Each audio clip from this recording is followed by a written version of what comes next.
Léon fixe son pied gauche. La chaussette rouge à pois blancs. Toujours celle-là. Son pied droit. Nu. Comme tous les matins depuis 3 semaines.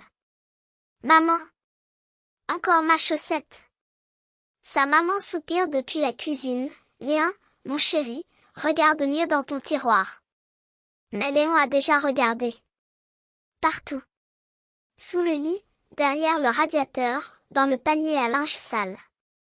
Rien. Sa chaussette rouge disparaît toujours. Pas l'autre. Jamais l'autre. Juste celle-là. Ce soir-là, Léon décide d'en avoir le cœur net. Il attend que ses parents dorment. Puis, en pyjama, il descend à pas de loup jusqu'à la buanderie. Il se cache derrière la machine à laver, une lampe de poche à la main. Les minutes s'écoulent. Tic, tac, tic, tac. Léon bâille. Puis, à minuit pile, quelque chose bouge. Sa chaussette rouge, posée sur le panier à linge, commence à s'étirer. Elle bâille, oui, elle bâille. Comme quelqu'un qui se réveille après une bonne sieste. Puis elle se tortille, se déplie, et hop. Elle saute. Elle atterrit devant le hublot de la machine à laver.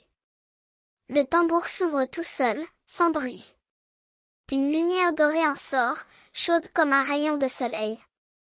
La chaussette plonge dedans. Et... Attends, crie Léon. Sans réfléchir, il se précipite et plonge à son tour dans le hublot. Tout tourne, tout brille. Léon ferme les yeux.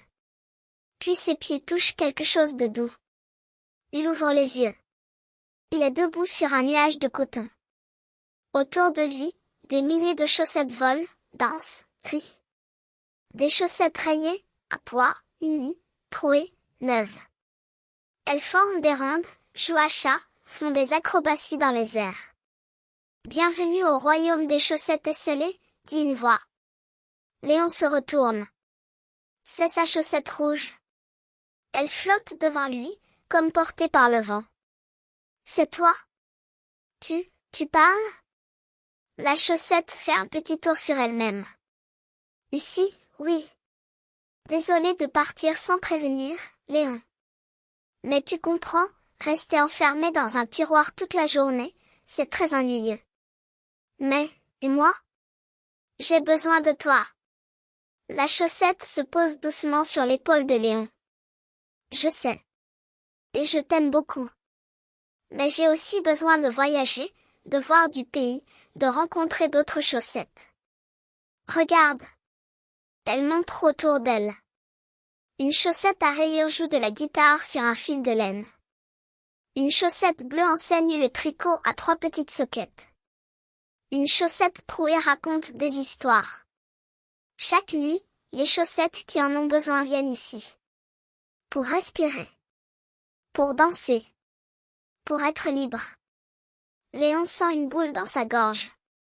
Alors, tu ne reviendras jamais? La chaussette rouge rit doucement. Mais si. Chaque matin, je reviens. Juste, pas dans ton tiroir. Je me cache pour garder le secret de cet endroit. Elle s'approche de la joue de Léon et y dépose un petit baiser de laine. Et puis, avoue, c'est quand même rigolo de me chercher, non? Léon sourit malgré lui. Un peu. Alors c'est notre secret. Tu peux venir me voir quand tu veux. Mais laisse-moi voyager. D'accord? Léon hoche la tête. Il regarde une dernière fois le royaume merveilleux, puis replonge dans le hublot. Quand il se réveille le lendemain matin, sa chaussette rouge est posée sur son oreiller. Il la met à son pied gauche, et pour la première fois, il ne cherche pas l'autre. Il sourit. Parce que maintenant, il sait. Certaines chaussettes ont besoin d'aventure. Et c'est très bien comme ça.